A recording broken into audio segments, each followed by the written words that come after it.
तो इससे इंडिया को क्या खौफ है और ट्रेनिंग से पाकिस्तान और बांग्लादेश के ताल्लुकात कैसे रिकवर हो सकते हैं? आयशा, सिर्फ ट्रेनिंग की बात नहीं है, अभी जो बातचीत हो रही है ना जी, 2 लेवल पे बातचीत हो रही है। देश इज बर्निंग अगेन। जी बिल्कुल, ये खबर ठीक है। 40,000 के करीब बांग्लादेशी टेक्सटाइल वर्कर जी रोड्स पर आ चुके हैं। बैक्सिमको की 170 कंपनीज बंद हो चुकी है। 32 को हुकूमत ने नीलाम कर दिया और बाकियों को ताला लगा दिया। ये की बात की गई है क्योंकि कल जम्मू एंड कश्मीर का जो सॉलिडरिटी डे है उनके साथ है, और इसके अलावा रिसेंट जो इंडियन आर्मी चीफ ने जो एक बयान दिया था जिसमें उन्होंने अजीबोगरीब किस्म की स्टेटमेंट दी थी। जो 267वीं कोर कमांडर्स कॉन्फ्रेंस फोरम का यौम यकजहती कश्मीर के मौके पर कश्मीर के पुरअज़्म लोगों के साथ इजहार यकजहती। Army chief general Asim Munir बोले, पाक फौज मुल्क की खुद मुख्तारी और सालमियत के दिफा के लिए पूरी तरह तैयार है। चीज इतनी अग्रेसिव हो चुकी है कि इन वर्कर्स ने 7 वाली फैक्ट्रीज के इर्द गिर्द जो ढाका के आसपास है उनको जलाना शुरू कर दिया है। और ये इतना बड़ा मैसिव प्रोटेस्ट इस वक्त बांग्लादेश के अंदर हो रहा है कि पुलिस जो है अवाम के ऊपर शेलिंग कर रही है, वाटर कैनन का यूज हो रहा है, टीयर गैस का यूज हो रहा है, ग्रेनेड का इस्तेमाल किया जा रहा है, लेकिन अवाम आपे से बाहर है। मोहम्मद यूनुस की जो सरकार है वो बांग्लादेश के लोगों को कंट्रोल नहीं कर पा रही है। इस बात को हम इस तरह से डिस्कस करेंगे कि बांग्लादेश के अंदर जब जब प्रोटेस्ट होता है इसका इंडिया पे क्या इंपैक्ट पड़ता है, क्योंकि अब एंट्री हो चुके हैं इस सारे मामले में पाकिस्तान ने ये ऑफिशियली बोल दिया है कि हम बांग्लादेश को सपोर्ट करेंगे। और इंडिया क्या बांग्लादेश को सपोर्ट करे, क्योंकि ऑलरेडी 120 करोड़ का बजट दे चुका है। तो दोनों कंट्रीज पे इन प्रोटेस्ट के क्या जो है इंपैक्ट पड़ने वाले इंडिया और पाकिस्तान पे। एक तो ये बातचीत हो रही है कि बांग्लादेश की फॉरेन पॉलिसी क्या होगी। अच्छा। उस फॉरेन पॉलिसी के अंदर इंडिया का क्या रोल होगा और पाकिस्तान का क्या रोल होगा और बांग्लादेश की क्या पोजीशन होगी सार्क के अंदर। सो सबसे पहली चीज़ जो यूनुस ने की है उसने कहा कि सार्क को रिवाइव करना है। वो समझता है कि सार्क के अंदर अगर एक दफ़ा रिवाइव हो जाए तो सार्क के अंदर पाकिस्तान के साथ मिलके और बाकी इंडिया के छोटे नेबर्स के साथ मिलके सार्क पावरफुल हो सकती है और इंडिया का इन्फ्लुएंस इन द रीजन को पीछे धकेला जा सकता है। अकेले नहीं कर सकते क्योंकि इंडिया रीजनल हेजमन है। और ये पहली दफ़ा है कि पाकिस्तान तो एंटी इंडिया था ही, मगर सारे बाकी जो मुल्क थे उनको उन्होंने टाइट करके रखा हुआ था, तो अब वो टूट गया। सो आई थिंक यूनुस का ये इंटरेस्ट है कि किसी तरीके से सार्क की रिवाइवल हो। अच्छा। पाकिस्तान भी ये चाहता है, मगर पहले ये हो रहा था हसीना के ज़माने में कि इंडिया सार्क को नहीं चाहता था। इंडिया समझता है कि सार्क के अंदर उसकी अहमियत इतनी नहीं रही। वो इंडिविजुअली बायलैटरली जिन लोगों से जो बात करता है सार्क के कंट्रीज़ में, तो वहाँ उनके ऊपर दबाव डाल सकता है। जब ये सारे मिल जाते हैं एक जगह पे तो इंडिया का एक ही वोट होता है, ज़्यादा 2 होते हैं। तो India has becoming anti SAARC. India ने सार्क को सपोर्ट किया था ताकि सार्क को वो लीड कर सके, मगर सार्क को लीड नहीं कर सका बिकॉज पाकिस्तान ने दरार डाली हुई थी और लड़ाई झगड़े हो रहे थे। अच्छा। और बाकी लोग जो थे परेशान थे। और बांग्लादेश पिछले 15 सालों से इंडिया के साथ था, उससे पहले साथ था। खालिदा ज़िया के ज़माने में प्रो पाकिस्तान था और हसीना के ज़माने में प्रो इंडिया था। तो अब बात यह है कि now once again the attempt is के सार्क को रिवाइव किया जाए। पाकिस्तान फुली सपोर्ट करता है और इंडिया को तकलीफ हो रही होगी ये बात सुन के। ठीक है, एक बात। दूसरी बात यह है कि बात ऑलरेडी शुरू हो गई है कि जी तजारत शुरू की जाए पाकिस्तान और बांग्लादेश के, और वो तजारत के तरीके सिर्फ 2 ही हैं। एक तरीका तो ये है बाय सी, दूसरा इज बाय एयर। तो air flights are being restored between Dhaka and Lahore और कराची और इस्लामाबाद।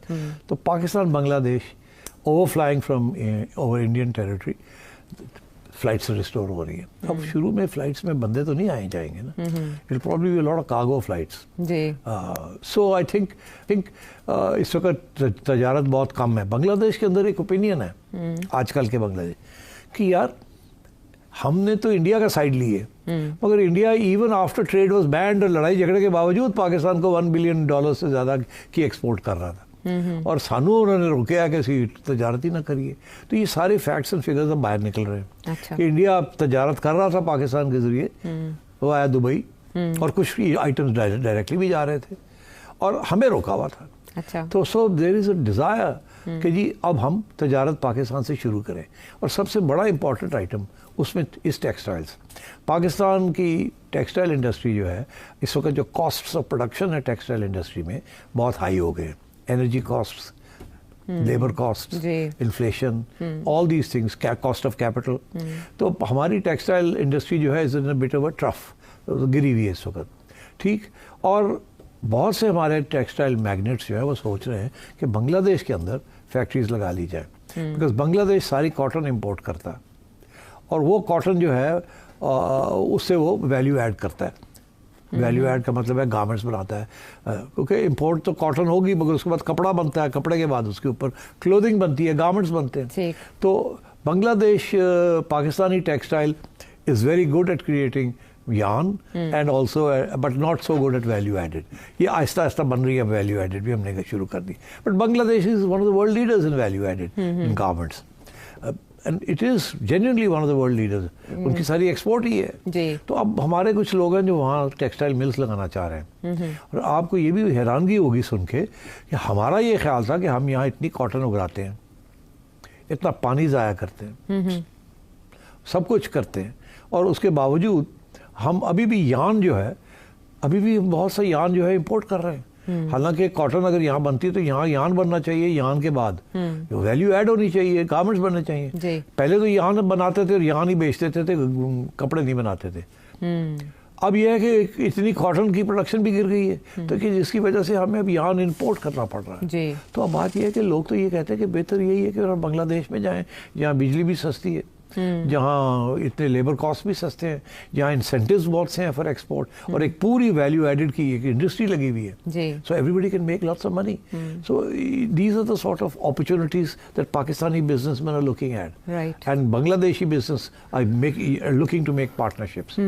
ये तो दो तीन होगी। तीसरी चीज़ वेरी इंपॉर्टेंट वो ये है कि पाकिस्तानी आर्मी ने ऑफर किया है कि we'll come and train your army. अब बांग्लादेश की छोटी सी आर्मी है, ओके पुराने ज़माने में तो एक ही आर्मी थी, उनके अफसर भी यहीं ट्रेन होते थे, but now we are going to send contingents to train the Bangladeshi army. Missile बने हैं लेकिन जो आपका स्टांस है, मैं मादरत उसको निगेट करूंगा।